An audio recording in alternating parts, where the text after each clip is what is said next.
Année, hein, soyons clairs. Après, nous partons tous en vacances, ce qui sera plutôt le bienvenu, parce que l'année a été chaude et fatigante. Donc, voilà, ça permet de faire une synthèse de fin d'année. Alors, on ne fera pas une synthèse très détaillée, mais il y a un certain nombre de points qu'il faut retenir sur 2012. Qui me paraissent importants et qui, notamment sur l'Europe. C'est le vrai souci en 2012 et en 2013 restera la question européenne. On l'a bien vu la semaine dernière au moment de la réunion des Européens à Bruxelles. Vous savez, Van Rompuy, dans le rapport qu'on avait évoqué la semaine dernière, avait imaginé, ce que je vous avais dit, hein, une espèce de matelas budgétaire. L'objectif étant de donner un embryon de cadre budgétaire européen pour que ça puisse résoudre un certain nombre de questions, de chocs, d'amortissement de chocs, etc. Les Européens, tous, hein, il n'y a pas d'exception là-dessus, on dit non, finalement, on va faire des contrats de compétitivité qui sont des engagements de chacun, mais pas d'engagement collectif. Ça, c'est vraiment problématique. Ça veut dire que, globalement, les Européens, après une crise qui dure quand même depuis 2008, eh bien, ne sont toujours pas prêts à jouer collectivement. Voilà, je vois qu'il y a dans l'auditoire quelques Toulousains bon teint. Voilà, quand on joue au rugby, quand on joue pas collectif, eh bien, ça n'est pas très efficace. C'est cette problématique-là à laquelle on est confronté en Europe aujourd'hui et qui est réellement problématique. Alors on reviendra dessus parce qu'il y a d'autres éléments qui sont préoccupants mais on va voir aussi dans le cours de la présentation conjoncturelle un certain nombre de facteurs sur lesquels on doit franchement être attentif. Parce que globalement, la problématique qui est posée, très simple en Europe, est de se dire, est-ce qu'on peut encore avoir une année supplémentaire de croissance médiocre? Ça me paraît être la seule question qui vaille aujourd'hui. Alors on pourra toujours se dire, eh bien soyons rigoureux, etc. Il n'empêche que on peut être rigoureux. On voit bien que ça commence à poser pas mal de problèmes. Donc c'est cette question-là, cette question de l'activité, la question de l'emploi, qui est au cœur des problématiques et qui pour l'instant n'a pas été résolu du tout. Alors, justement, démarrons sur ces problématiques. On a eu la semaine dernière les chiffres je voulais commencer par celle-là, les chiffres d'évolution de l'emploi en zone euro. Alors, sur le graphique ici, j'ai repris l'évolution du PIB et l'évolution de l'emploi. J'ai mis les deux en base 100 au premier semestre 2008, suivant une technique que j'aime bien maintenant. Ce qu'on constate, plusieurs choses. La première, c'est que on a eu effectivement un rebond du PIB, ici en violet, avant qu'il ne s'infléchisse. Hein. C'est ce qu'on avait évoqué la semaine dernière sur un papier que je vous ai envoyé cette semaine, enfin dimanche soir, sur cette problématique, cette dynamique de l'activité qui est très fragile, très médiocre en zone euro, avec une situation liée à une demande interne qui est pas robuste. Donc on a ce double mouvement d'accélération, parce qu'entre le point bas ici et le point haut, on est à 4% de progression. C'est pas spectaculaire sur plus de 2 ans, mais on a un effet de rattrapage. Si on regarde avant que ça ralentisse ici de façon significative, hein, on est à moins 0,6 entre le point haut et le point bas ici, ce qui est préoccupant parce que ça veut dire que globalement, et quand on voit l'allure, la zone euro est en récession. Sur la ligne bleue ici, eh bien, vous vous rendez compte que le niveau d'emploi à la fin du troisième trimestre eh bien, est plus bas que celui qui avait été observé pendant la récession. Ça veut dire que globalement, le marché du travail n'a eu qu'un mini rebond ici, avant de s'infléchir à nouveau parce que l'activité n'était pas bonne. C'est cette problématique-là à laquelle on doit être attentif aujourd'hui. Parce que je ne vois pas spontanément de raison qui permettrait d'imaginer que l'activité rebondisse de façon significative pour entraîner l'emploi. Et même si l'activité se stabilise, et on voit bien sur la période récente que malgré une situation de hausse de l'activité, de rattrapage de l'activité, ça n'a pas eu d'impact durable et fort sur l'emploi. Donc ça, c'est vraiment pour moi la situation, la problématique majeure sur 2013. Ce n'est pas sans conséquence, hein, parce que si vous êtes dans cette logique, eh bien ça tire fortement sur les systèmes sociaux, que ce soit sur les problèmes de sécurité sociale, problèmes de financement des retraites. Vous avez là une vraie problématique qui est posée parce que vous avez des rentrées budgétaires, enfin des revenus qui baissent ou qui ralentissent très fortement, et donc vous êtes obligé de modifier la structure de votre des dépenses qui en sont la contrepartie. Donc là, il y a une problématique majeure à laquelle on doit forcément être très attentif aujourd'hui. Ça, c'est vraiment, pour moi, le cœur du problème. Et on peut toujours dire, oui, c'est l'Espagne, c'est l'Italie, c'est aussi la France, on le verra tout à l'heure. L'Allemagne n'est pas non plus dans une configuration extrêmement reluisante. Et donc, attention, ça n'est pas lié qu'au seul pays du Sud, c'est que la croissance est médiocre partout, et une croissance médiocre ne peut pas s'accompagner spontanément d'une dynamique de l'emploi forte qui rassurerait les ménages. Donc là, il y a une vraie question, et pour relier cette problématique à une situation qu'on a souvent évoquée, eh bien, la vraie issue pour 2013, c'est de se dire, finalement, quand on regarde l'environnement, on n'est pas sûr que à droite et à gauche, c'est-à-dire aux États-Unis et en Chine, il puisse y avoir un rebond immédiat et durable et fort de l'activité qui créerait une impulsion vers le haut. Et si on n'a pas cette configuration, si on n'a pas cette possibilité de rebondir parce que les autres nous aident à rebondir, eh bien, on est dans un environnement complexe. Environnement complexe parce que on voit bien que dans la situation dans laquelle on se situe, il faut parfois créer un choc. Alors parfois le choc est négatif et tire l'activité vers le bas, mais là il faudra un choc positif pour modifier durablement la trajectoire. Et ça, pour l'instant, on ne voit pas du tout d'où ça viendrait. Parce que les chocs qu'on subit aujourd'hui sont plutôt des chocs négatifs. D'abord par l'absence d'impulsion de l'extérieur, mais aussi parce que les mesures qui sont prises sont des mesures qui sont restrictives sur l'activité. Je reviens toujours sur cette même thématique, mais qui pour moi est essentielle. Si les ménages ne veulent pas dépenser, si les entreprises ne veulent pas dépenser, c'est ce qu'on voit quand on regarde ce que je montrais dans le graphique la semaine dernière.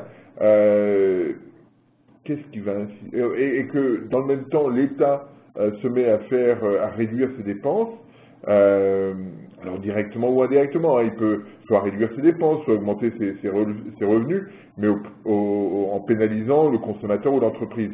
Donc là, la question est de savoir qu'est-ce qui permettrait d'inverser la tendance, de créer une dynamique qui soit plus favorable. Ça, pour l'instant, je ne sais pas, et je n'arrive pas à savoir. Ça n'est pas ce qu'on a souvent évoqué, hein, dire si le gouvernement prend des engagements, ça va créer une dynamique de confiance, etc. C'est pipeau, soyons clairs sur la question. Ce qui va compter pour le ménage, eh bien, c'est que son revenu augmente, que ses perspectives s'améliore et qu'il ait envie de se projeter vers l'avant.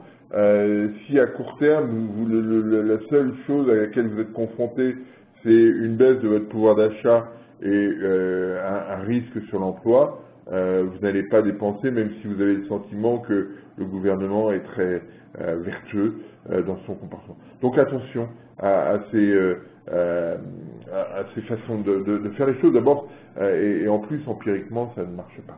Donc voilà, ça c'est le premier point qui me paraît important, qui pèse sur 2012, qui va peser sur 2013, et c'est pour moi l'élément essentiel sur l'année qui s'ouvre. On peut le voir en variation. Vous avez ici l'évolution trimestrielle de l'emploi. Vous voyez que ça fait 5 trimestres consécutifs, sur les bâtonnets bleus ici, 5 trimestres consécutifs que l'emploi baisse en Europe. Et il n'y a pas que en Espagne ou en Italie que le mouvement se replie. Donc attention, et quand on regarde la ligne violette, qui est l'enquête PMI, on reste toujours sur des niveaux qui sont très bas. Donc attention, on n'a pas d'inversion de tendance. On a probablement encore au 4e trimestre une baisse de l'emploi significative en Europe. Et donc, globalement, un pouvoir d'achat pour l'ensemble des ménages qui s'effrite dans les pays européens et qui n'alimente pas la demande interne. Ça revient à la problématique que j'évoquais la semaine dernière, et ça c'est réellement, enfin je me répète, donc je vais m'arrêter, mais c'est vraiment le point majeur, parce qu'on peut dire tout ce qu'on veut, qu'on rééquilibre les budgets, qu'on stabilise la dette, c'est très bien, mais ça n'est qu'un objectif second par rapport à celui de l'emploi, parce que derrière, soyons clairs, il y avait un bon papier de Vittori dans les Échos hier là-dessus, ou avant-hier, hier, oui, qui disait globalement, et c'est vrai, il y a plein d'études qui ont été faites, il cite des études, notamment de Rourke et d'autres, qui montrent très clairement que une politique d'austérité et d'augmentation du chômage en même temps, enfin une politique une phase d'augmentation du chômage et en même temps une politique d'austérité, c'est généralement une phase d'instabilité sociale.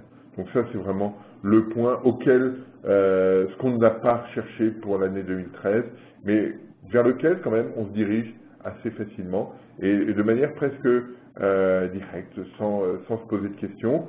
C'est réellement problématique.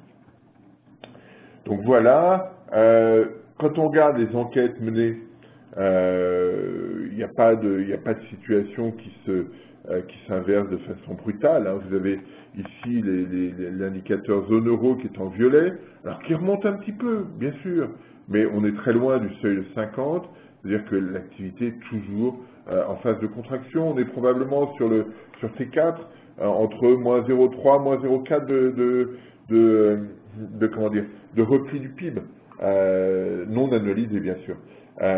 Alors l'Allemagne va un peu mieux.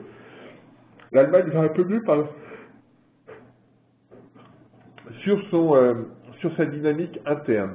Parce que quand vous regardez le secteur manufacturier, depuis l'automne, il ne s'améliore pas. C'est-à-dire qu'il s'est amélioré depuis au cours de l'été. Il y a eu un point bas en juillet. La situation s'est améliorée jusqu'en septembre. Et puis depuis, on est toujours à peu près au même niveau. Ce qui s'améliore très nettement sont les services. C'est-à-dire une dynamique liée uniquement au marché intérieur. Mais on sait que ce n'est pas forcément ça, spontanément, qui tire l'activité allemande vers le haut. De ce point de vue-là, il sera extrêmement intéressant d'avoir, je crois que c'est demain, je vérifie en même temps, les chiffres de l'IFO allemand, parce que on a cette composante du secteur manufacturier qui est toujours extrêmement pertinente pour bien comprendre les questions allemandes. L'IFO, oui, c'est demain matin. Donc voilà, ça c'est le point. On regarde, on observe que la France est toujours très bas. On est à 45,1 depuis 2 mois. On est un peu plus haut que ce qu'on avait en au cours de l'été, fin de l'été, mais on reste très bas. C'est-à-dire que globalement, on est toujours sur un niveau d'activité très faible et on ne voit pas de rebond, quand on regarde le détail, on ne voit pas de rebond très marqué, ni dans le secteur manufacturier, ni dans le secteur des services. Attention, attention, la situation tarde à rebondir sur l'économie française et ça c'est problématique. On le voyait la semaine dernière avec les chiffres de comment dire de consommation qui ne bougent pas depuis plusieurs mois. On est toujours sur une tendance flat. Voilà, qu'est-ce qui va nourrir la croissance dans ces conditions? Pour l'instant, je ne sais pas. Si on regarde, alors, dans cet environnement, si on reprend ce graphique que je n'avais pas sorti depuis longtemps, et qui montre en bleu l'enquête PMI Market pour l'ensemble de la zone euro, c'est l'indicateur synthétique, et en violet, que j'avance de 2 mois, et en violet, vous avez l'évolution sur 6 mois du taux de refil de la BCE. Il y a éventuellement quelques marges de repli. Alors on n'ira pas en taux négatif, puisqu'on est à 0,75, mais on voit bien qu'au regard des fluctuations cycliques, la Banque Centrale Européenne a des capacités à modifier probablement sa politique monétaire. Alors ce matin, ou hier plutôt, le truc, c'est de dire oui, mais les coûts salariaux sont sortis, on est en hausse de 2%, la Banque Centrale ne doit pas bouger, etc. Arrêtons, c'est pas ça le problème. Le problème, c'est pas l'inflation, on le verra tout à l'heure sur la France par exemple. Le vrai problème, c'est l'activité. Et donc, attention, ne nous trompons pas de cible aujourd'hui. Et la BCE a probablement un peu de marge ici pour abaisser ses taux d'intérêt. Si on regarde les problématiques de commande, toujours intéressantes, vous avez en violet l'évolution du ratio commande sur stock au sein de la zone euro. On est à 0,94. On n'est pas au plus bas qu'on avait touché ici à un peu moins de 0,90, 0,87 à peu près, mais on est à un niveau toujours très bas et on voit bien la corrélation qu'il y a avec la production industrielle de la zone euro, production industrielle qui est en variation sur 3 mois, donc on est sur des dynamiques très courtes et de ce fait-là plutôt pertinentes, et on observe que le niveau des commandes est toujours très insuffisant pour imaginer avoir une reprise durable de la croissance de la production industrielle. Et donc, derrière, c'est toute la dynamique d'entraînement qu'on n'a pas aujourd'hui. Donc voilà, c'est juste pour signaler ce phénomène. On est sur une allure de production industrielle qui est toujours très faible et qui, spontanément, ne va pas s'inverser là dans les semaines qui viennent. Si on regarde le niveau de production industrielle, il me semble que je l'avais présenté la semaine dernière, mais j'ai rajouté cette fois-ci la zone euro qu'on a eu entre-temps. Et vous voyez que sur ces niveaux, on est toujours sur une allure vraiment périlleuse, je dirais, qu'on soit en Allemagne, où on a une chute assez significative. C'est pour ça que l'enquête sur de l'IFO, qui spécialise le secteur manufacturier, va être intéressante à regarder demain matin. Mais on voit aussi que pour le Royaume-Uni, le niveau de la production industrielle est repassé sous le plus bas ici, que la situation française reste fragile. On a eu une embellie au cours de l'été, mais cette embellie s'est arrêtée. Pareil pour l'Italie, vous voyez que l'Italie, la chute est spectaculaire, et que l'Espagne, tout le monde s'est réjoui du chiffre espagnol, mais il reste extrêmement bas. Le niveau reste très bas et le rebond est très limité au mois d'octobre. Donc, imaginons, restons dans cette logique, la production industrielle de la zone euro, en rouge, reste fortement conditionnée par le niveau des commandes qui sont adressées aux entreprises.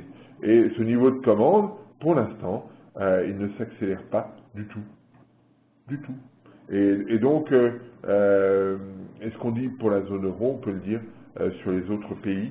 Et donc ça, voilà, quel facteur va inverser la dynamique à court terme? Pour l'instant, on ne voit pas très bien la façon de le faire. Si on regarde l'Allemagne, j'ai repris ici les enquêtes allemandes. Alors, on observe, vous savez, il y a les 3 enquêtes. Alors, l'IFO n'est pas actualisé, hein, puisqu'il sort demain matin. Et on voit effectivement une tentative de stabilisation de l'économie allemande. On le voit à travers l'enquête ZOO, comme on l'évoquait la semaine dernière, on le voit à travers l'enquête PMI. Alors ça évolue sur des ressorts un peu différents. Hein. On se souvient que l'enquête ZOO est très liée aux anticipations, comme on le voit sur le DAX par exemple, hein, parce qu'il y a une corrélation très forte entre l'évolution de la composante anticipation du ZOO et l'évolution du DAX sur une évolution à 6 mois. Et puis vous avez en bleu l'évolution du PMI qui s'améliore pour les raisons qu'on évoquait tout à l'heure, une situation un peu plus robuste dans les services, pas dans l'industrie, c'est ce qu'on voyait aussi dans le graphique précédent. On va attendre l'IFO demain, mais voilà, on est probablement sur une stabilisation, mais une stabilisation à un bas niveau, hein, on n'a pas et surtout qui ne permet pas à l'économie allemande de créer une situation, une dynamique d'impulsion sur le reste de l'Europe, comme ça a pu être le cas sur cette période-là, quand l'Allemagne a rebondi très fortement, ce n'est plus le cas, et donc elle n'a plus ce rôle de locomotive qui pouvait être le sien par le passé. Si on regarde une autre composante que j'aime toujours, c'est l'évolution des commandes à l'exportation en Allemagne, qui est en bleu ici, et puis vous avez l'évolution des exportations allemandes en violet, et vous voyez que sur 3 mois, quand on regarde en réel, c'est-à-dire déflater des prix à l'exportation, eh bien les exportations allemandes sont à 0. Et on ne peut pas exclure que dans les prochains mois, on ait des chiffres qui soient négatifs sur la dynamique allemande, ce qui ne va pas favoriser du tout une éventuelle reprise de cette économie allemande, hein, puisque là vous avez un lien direct avec l'évolution de la production industrielle, et donc au regard de la stabilisation de l'indicateur PMI sur le secteur manufacturier, de l'inflexion très nette sur la production industrielle telle qu'on l'a vu jusqu'au mois d'octobre, on ne peut pas faire l'hypothèse que les exportations vont spontanément rebondir, surtout quand on regarde l'évolution des commandes à l'export. Hein, on voit qu'il y a quand même depuis 1997 une corrélation, une cohérence assez forte. Alors il peut y avoir temporairement des écarts, mais pour l'instant ces écarts se corrigent probablement vers un ralentissement des exportations. Je reprends le graphique que j'avais mis sur la France la semaine dernière, mais je n'avais pas mis les chiffres. Ça permet de bien visualiser la problématique. Vous voyez, sur la phase de reprise de la croissance, entre ici et là, on est à 1,7% de croissance. L'emploi fait 0,7 entre ce point bas ici et ce point haut ici. Donc une dynamique modérée par rapport à la reprise de croissance, et puis depuis, eh bien, le PIB se stabilise, hein, 0,3% depuis le tournant de l'année 2011, moins 0,2 sur l'emploi. C'est cette dynamique-là à laquelle je reviens, c'est la même que celle que j'évoquais tout à l'heure sur l'Europe, mais c'est vraiment l'élément majeur auquel on doit être attentif. Excusez-moi, je vais boire un petit coup d'eau, ça fera du bien.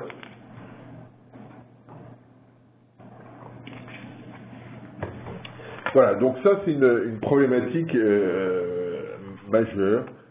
C'est la principale stat qu'on a eue sur la France la semaine dernière, mais c'est une stat importante, confirmation d'une inflexion de l'emploi. Et puis on a eu les chiffres d'emploi en Angleterre. Alors là, les choses, j'ai souvent été critique vis-à-vis de l'Angleterre, mais la situation depuis 3 mois change un petit peu de nature. Alors, on est encore dans un impact sur des Jeux Olympiques. puisque vous savez, les chiffres publiés en Angleterre sont des chiffres centrés sur 3 mois. Donc là, on a le chiffre de septembre, donc on prend en compte août, on prend en compte septembre aussi, on prend en compte octobre, en moyenne sur septembre, mais on constate, et c'est ça le point sur lequel il faut s'arrêter un instant, c'est que la ligne bleue ici s'améliore. C'est-à-dire les contrats à temps plein s'améliorent de façon significative entre le printemps dernier et le mois de septembre. Et ça a une incidence sur l'emploi total. Alors, on voit l'impact des contrats à temps partiel, des petits boulots, mais on voit que depuis quelques mois, eh bien, le temps partiel se stabilise. On n'a pas d'accélération supplémentaire et que la meilleure orientation du marché du travail est liée aux emplois à temps plein, plutôt bien. J'aurais tendance à dire attendons pour voir, parce que les enquêtes sur l'Angleterre sont très hétérogènes, très volatiles, ne donnent pas de signaux pour l'instant qui soient très robustes, mais là on a quelque chose d'intéressant. Alors ça ne veut pas dire pour autant que les revenus des ménages s'améliorent de façon significative, hein, parce que le travail à temps partiel, c'est généralement des petits boulots qui sont très mal payés et qui permettent plus de survivre que de vivre à l'aise. Mais j'étais hier à Londres et les gens me disaient, mais je disais à la personne avec qui je discutais, je disais, mais quand je vois en Europe continentale, la situation est dramatique et on a du mal à se projeter vers l'avant. Il me dit, rassurez-vous, en Angleterre, c'est pareil. On n'a pas de signaux de rupture à la hausse qui sont significatifs. Donc voilà, on est un peu tous dans le même bateau. Passons au changement de continent, passons aux États-Unis. Alors vous savez que la semaine dernière, il y a eu le FOMC, la réunion du comité de politique monétaire de la Fed. La Fed qui a décidé, qui a changé brutalement sa façon de faire. Elle ne dit plus « je reste sur des taux d'intérêt très bas jusqu'à la mi-2015 au moins », mais je commencerai à envisager de changer de politique monétaire quand le taux sera à 6,5, quand le taux de chômage, pardon, sera à 6,5. Et on voit là, sur le graphique, j'ai fait une petite simulation, j'ai repris une équation que j'ai estimée de 90 à 2007, hein, qui est en violet, que j'ai simulée sur les données réelles depuis janvier 2008, et on voit que, eh bien, on passe sur un taux d'intérêt négatif. Hein, on voit bien que si on reste sur la même fonction de réaction que sur cette période-là, eh bien, en raison des indicateurs utilisés, eh bien, le taux optimal de la Fed était passé à un moment donné à moins 6%. On est aujourd'hui à moins 1% à peu près. Et donc, je me suis dit, puisque la Fed dit je veux rester aux alentours de 2% d'inflation, si on reste à 2% d'inflation, j'ai fait cette hypothèse-là, qui est un petit peu rigide, mais bon, pas tant que ça. Je ne suis pas sûr qu'on ait de vrais problèmes d'inflation à venir aux États-Unis. Quelle est la problématique pour être dans le cadre défini par la Fed, dans le cadre des projections définies par la Fed, qui dit, ben, voilà, grossièrement, on sera à 6,5% de chômage en 2015. Alors je me suis dit, on va faire 6,5% à la fin du premier semestre 2015. Et puis voilà, voyons ce que ça donne. Alors j'ai réduit de façon linéaire le chômage entre aujourd'hui et la mi-2015 pour tomber sur 6,5, et on voit que on redevient positif sur le taux de Fed Funds probablement autour de la fin de l'année 2013. Voilà, c'est ce point-là qu'il faut avoir à l'esprit, et que on est à mi-2015 aux alentours de un peu plus de 1% sur le taux des Fed Funds. Ça change quand même pas mal la perception qu'on avait du comportement de la Fed.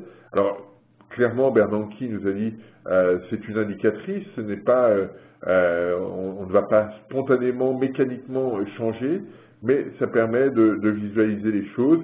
aujourd'hui. Alors c'est intéressant d'avoir cette façon de faire parce que une des critiques que donnait Mike Woodford à la politique de la Fed lors de du sommet du colloque de Jackson Hole cet été, c'est de dire les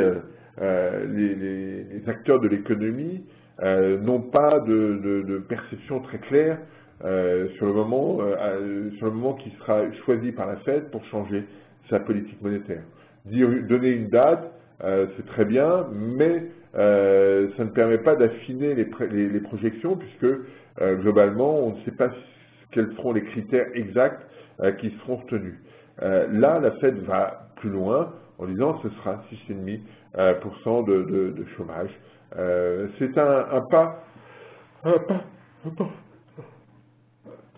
important et une vraie révolution sur la politique monétaire. Ça veut dire que la Banque centrale, jusqu'à présent, donnait systématiquement le sentiment d'agir de façon discrétionnaire, de dire je baisse les taux, je monte les taux, je ne bouge pas les taux comme je le souhaite, en fonction de critères que j'expliquerai après. Là, elle se lie les mains spontanément en disant je m'engage à modifier ma politique monétaire à partir du moment où le niveau de chômage aura atteint le seuil de 6,5%. Donc là, il y a une façon de réfléchir qui devient différente et on voit que la Banque centrale s'intègre dans une dynamique qui n'est plus tout à fait la même et qui est un peu plus mécanique que celle qu'on avait auparavant. Là, il y a un vrai changement qui s'opère et qui montre bien le souhait que peut avoir la Fed de rassurer l'ensemble des investisseurs pour réduire leur ensemble d'incertitudes et faire de telle sorte que ces investisseurs puissent se projeter dans le futur. En d'autres termes, je vous dis, vous avez le sentiment que ça va mieux sur l'économie américaine et pour pouvoir vous faciliter votre perception de l'avenir, eh bien, je vous dis exactement à quel moment je vais modifier ma stratégie. Alors, en fonction de vos anticipations, vous allez prévoir plutôt avant 2014 ou après 2015, peu importe, mais vous avez une règle qui est clairement définie, ce qui est nouveau dans le comportement des banquiers centraux. On ne l'a ni en Angleterre, ni en zone euro, ni au Japon, mais là on a une vraie donnée réelle sur laquelle on doit fonctionner. Alors, autre point intéressant dans cette discussion de la Fed, c'est la mise en place d'un QE4, puisque la Fed dit l'opération Twist s'arrête à la fin de l'année, et donc après on passe dans une dynamique où on va racheter directement des obligations du Trésor à un rythme de 45 milliards par mois. Ça veut dire que, et c'est ça c'est un aspect sur lequel on doit être attentif sur 2012 et sur 2013, c'est qu'en 2012, la Fed le gouvernement américain, n'a pas contraint les ménages. Les ménages ont pu ajuster, ont pu se désendetter de façon significative, et l'État s'est endetté en contrepartie. En d'autres termes, l'État n'a pas joué la réduction de son déficit budgétaire sur l'année 2012, en l'occurrence, et clairement, ils n'ont pas envie de le faire spontanément sur 2013, même si, compte tenu des discussions qu'il y a aujourd'hui sur le fiscal cliff, il y aura des ajustements budgétaires en 2013. Mais on n'est pas dans la rupture du fiscal cliff néanmoins. Et cette logique se termine par le fait que la Banque centrale joue le rôle de prêteur en dernier sort et achète une grande partie de la dette émise par le Trésor. Donc là, il y a une situation qui permet de diversifier le risque, si je puis dire, pour l'ensemble du système américain. Et ce phénomène, cette façon de faire, va continuer en 2013, pardon, et c'est un des aspects sur lequel on doit être attentif. Cette logique de désendettement va continuer. On n'a pas encore atteint le point bas, le point à partir duquel les ménages pourraient être neutres, mais on a une situation qui devrait permettre à terme une amélioration globale des perspectives de croissance aux États-Unis. Donc là, il y a un élément majeur, et je voudrais que, s'il y a un point à retenir sur 2012 aux États-Unis, c'est cette logique de désendettement et de coopération, j'aurais tendance à dire, entre des ménages qui se désendettent et l'État qui n'hésite pas à s'endetter pour que la croissance redémarre et reste robuste. Ça, c'est un comportement intéressant qui se traduit in fine par une augmentation de la dette publique, mais qui est prise en charge en grande partie par la Banque centrale. Alors, il est clair que si on reste dans cette logique et que on se rapproche du plein emploi, à un moment donné, ça pourrait être inflationniste. Ça ne l'est pas pour l'instant. Donc la Fed peut continuer à rentrer dans cette logique. Si on regarde les ventes de détail, alors les chiffres n'ont pas été très bons, très robustes, mais si on observe ce qu'on appelle la partie, moi ce que j'aime bien, la partie hors auto et essence, bien on voit qu'on a toujours une très grande stabilité des indicateurs. On n'a pas de rupture. Il y a eu quelques ajustements liés à l'auto et à l'essence, mais là on voit très bien que sur le reste, la situation n'est pas d'une brutalité forte, hein. On n'est pas dans une reprise très spectaculaire, on est sur un rythme de 4,9% depuis mars 2009, on était sur un rythme de 5,5 avant, c'est un petit peu plus, on est un petit peu plus faible, et ce n'est pas parce que, enfin, on n'a pas on est sur une dynamique un peu moins robuste, hein, c'est ce qu'on évoquait souvent, les ménages se désendettent, etc. Autre point intéressant, le commerce extérieur américain. C'est le même graphique que tout à l'heure, celui qu'on regardait sur l'Allemagne, avec en bleu l'évolution des commandes à l'exportation dans l'indicateur ISM, et en violet l'évolution des exportations de biens en volume. Et on voit que ces exportations de biens en volume se replient légèrement sur 6 mois. Sur 6 mois. Oui, c'est en variation semestrielle. Je cherchais. On voit que sur 6 mois, les exportations ralentissent aux États-Unis et qu'elles vont continuer à le faire. Les États-Unis non plus, comme les Européens, ne disposent pas d'impulsion forte du reste du monde pour les tirer vers le haut. C'est ce qu'on voit à travers ce graphique, à travers cette évolution des commandes à l'exportation.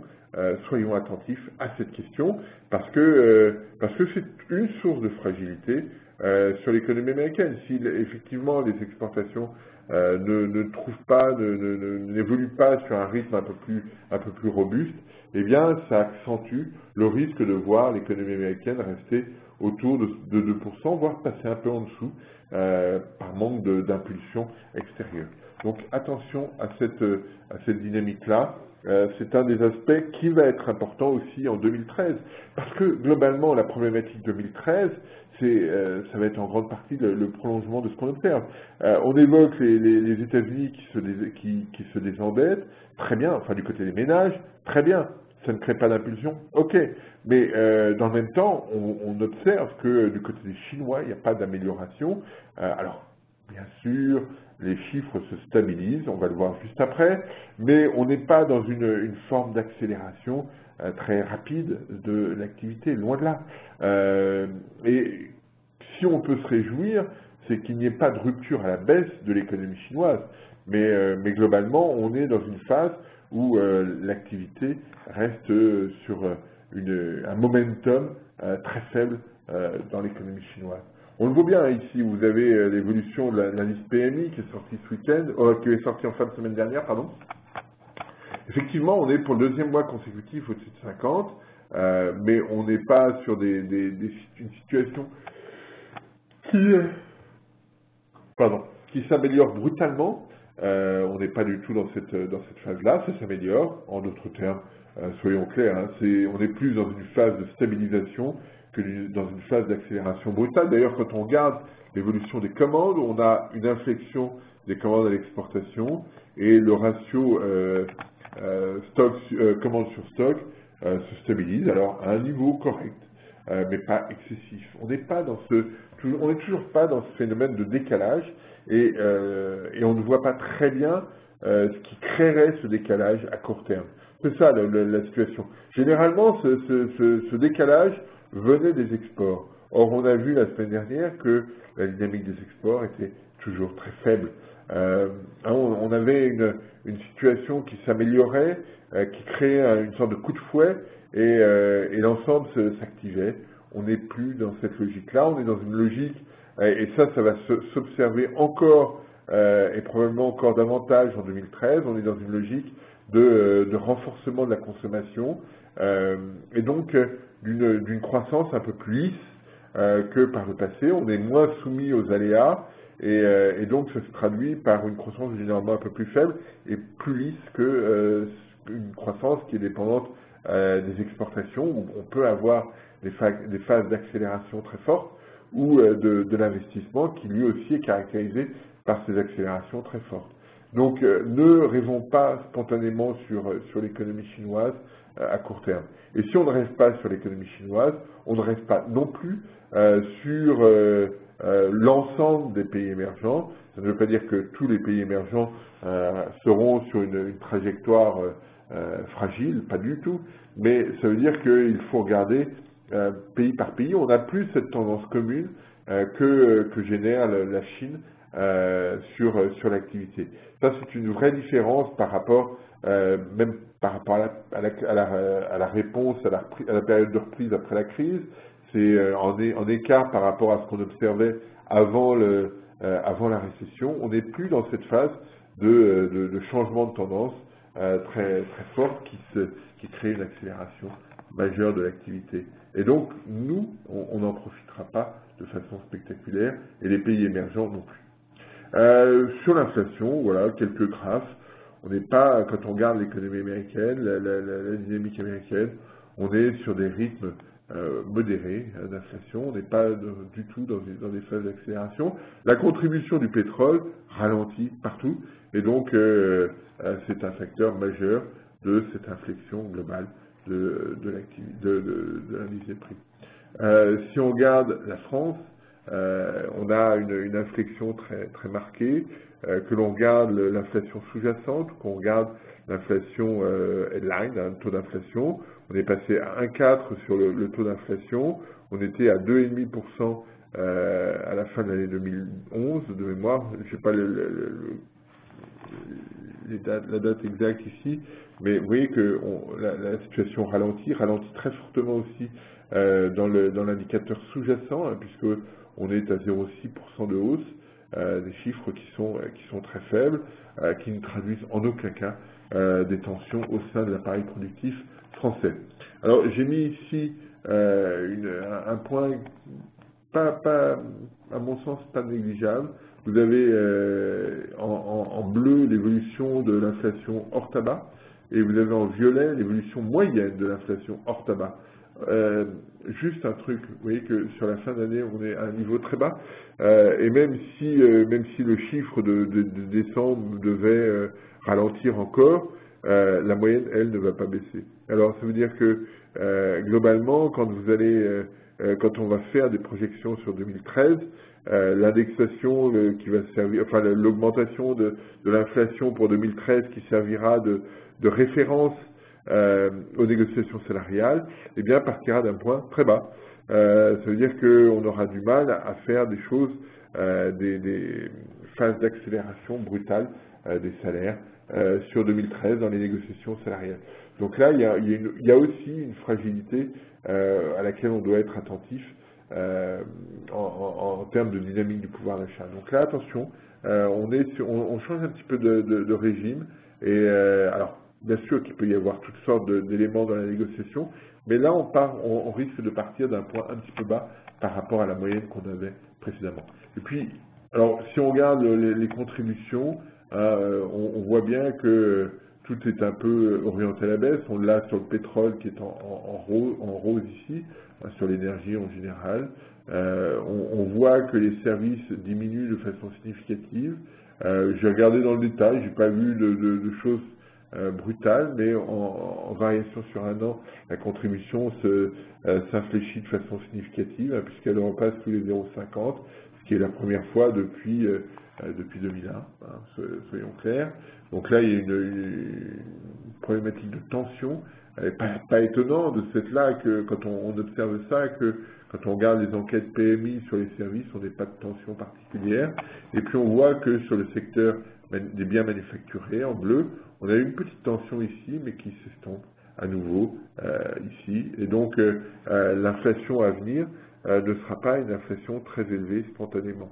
On n'a pas de pression qui permette de changer l'allure du taux d'inflation.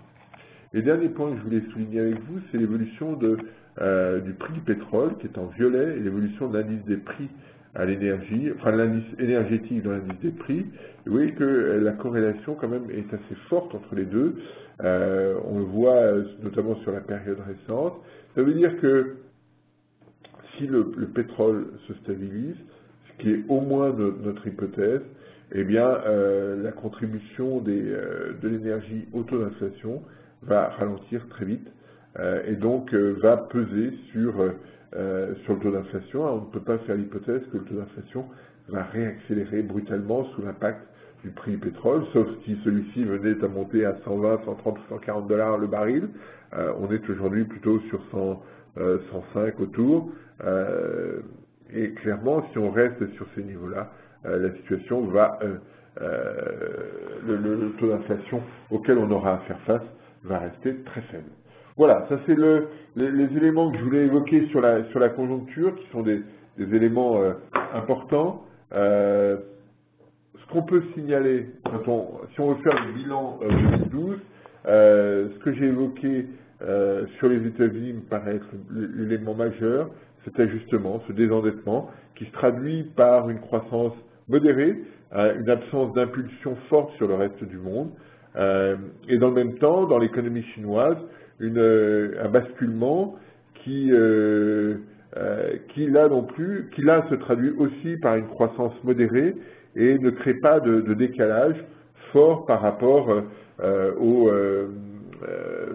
ce qu'on connaissait, et donc qui ne crée pas d'impulsion. Et cette situation, spontanément, j'ai du mal à voir comment elle pourrait bouger rapidement et fortement en 2013, parce que eh bien, le mécanisme d'ajustement est toujours en place aux États-Unis, il est toujours en place en Chine, et les objectifs ne sont pas changés. Ce qui va être préoccupant sur les États-Unis, c'est la résolution du fiscal cliff, voir comment les choses bougent, mais on voit que les négociations évoluent, parce que initialement Obama souhaitait que les taux d'imposition des gens de plus de 250 000 $ augmentent et reviennent à des niveaux plus proches de ce qu'on avait en 2001. Qu'est-ce qu'on observe aujourd'hui? Dans la proposition qui a été faite par John Bonner hier soir, on est passé à 400 000 $ et visiblement la Maison-Blanche a accepté. Donc on rentre dans une logique où les hausses de taux d'imposition ne vont pas être très fortes, mais où on va probablement avoir des baisses de dépenses. L'ajustement va se faire par une baisse de dépenses, et là, ça peut changer un petit peu la situation. Alors, on n'a pas le profil encore, hein, c'est toujours la même chose. Quand vous négociez sur 10 ans aux États-Unis, vous parlez en trillions, etc. Et vous n'avez pas forcément le détail immédiat, mais on a une configuration sur laquelle on doit être... c'est le point sur lequel on doit être attentif. On est le 18 décembre, le 31, ça doit être réglé. Sinon, c'est 600 milliards à trouver en 2013 pour les ménages. Le vrai point de préoccupation, comme je l'évoquais en introduction, reste l'Europe. Les Européens qui ont du mal à s'engager, on le voit sur l'union bancaire. Les Français ont tendance à dire qu'ils ont arraché un accord la semaine dernière, mais l'accord pour l'instant il ne fait pas grand-chose. Donc attention à cette problématique-là. cette problématique coopérative, qui joue avec qui, comment se joue collectivement la situation.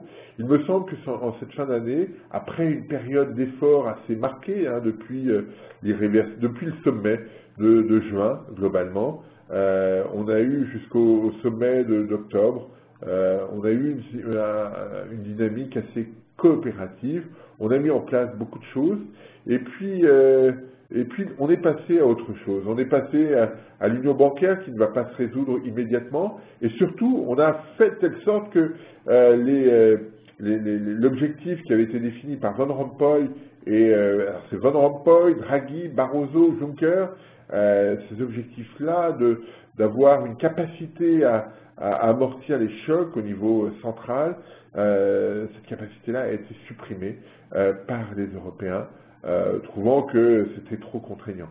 Et donc c'est un peu ennuyeux parce que vous savez que les Européens ont signé le traité de gouvernance, et dans ce traité de gouvernance, il y a une partie de perte de souveraineté. Comment ça va se passer en 2013 sur cette question? Ça va être un élément clé de la situation, parce que tout le monde essaie d'être très rigoureux pour conserver la confiance des investisseurs, mais collectivement, personne ne joue vraiment le jeu, et on voit bien les antipathies qu'il y a d'une certaine manière entre le Nord et le Sud. Lisez, si vous avez le temps, aujourd'hui ou demain, ça dépend si vous êtes abonné ou pas, le papier de Piketty dans l'IB, justement sur cette question d'absence de coopération en Europe, parce que chacun joue sa partition et personne ne veut vraiment s'engager pour l'autre. Et le coussin de sécurité budgétaire que j'évoquais tout à l'heure, que Van Rompuy voulait mettre en place, eh bien, traduit bien cette situation. Je joue de mon côté et je serai vertueux de mon côté, mais tout seul. Et ça, c'est vraiment loin de l'esprit qu'on pouvait imaginer sur la zone euro et sur l'Europe. Donc ça, c'est pour moi l'héritage de 2012, de cette fin d'année 2012, où on a mis en place les structures pour essayer de rassurer tout le monde. Ça l'a fait, mais une fois qu'on a fait ça, eh bien chacun tente de jouer dans son coin. On le voit sur toutes les discussions qu'il y a sur l'union bancaire, on le voit sur ce qu'on évoquait sur les aspects de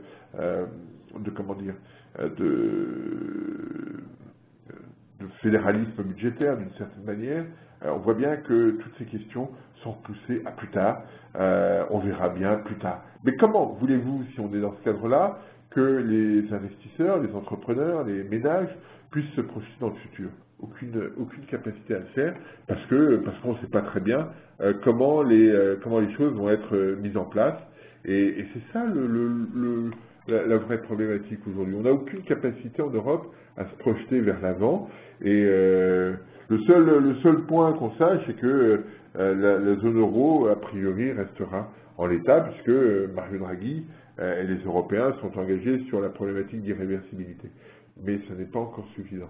Voilà, c'est ce type de point sur lequel on doit être attentif, parce que derrière, pour l'Europe, il y a une vraie inquiétude sur l'emploi. Ça, c'est ce que j'évoquais en introduction, mais qui reste vrai aussi en conclusion. Il y a une interrogation toujours très marquée sur la dynamique de l'emploi, et c'est ça, aujourd'hui, le point de faiblesse pour rentrer dans 2013, parce que ça ne permet pas spontanément de créer une impulsion sur la demande, et ça ne permet pas de rassurer l'ensemble des investisseurs, l'ensemble des agents économiques, et c'est cette situation à laquelle on doit être attentif aujourd'hui. Voilà ce que je voulais évoquer. Y a-t-il des questions, Gwenaëlle? Il n'y a pas de questions. Eh bien, je vous souhaite d'excellentes fêtes à tous. Et puis, je vous donne rendez-vous début janvier. Ça doit être le 15, je crois, parce que la semaine d'avant, je serai bien loin d'ici, puisque nous avons un séminaire lointain avec Engang. Voilà, passez de bonnes fêtes, une excellente fin d'année, et puis je vous dis, comme on dit généralement en ces périodes-là, à l'année prochaine. Au revoir à tous.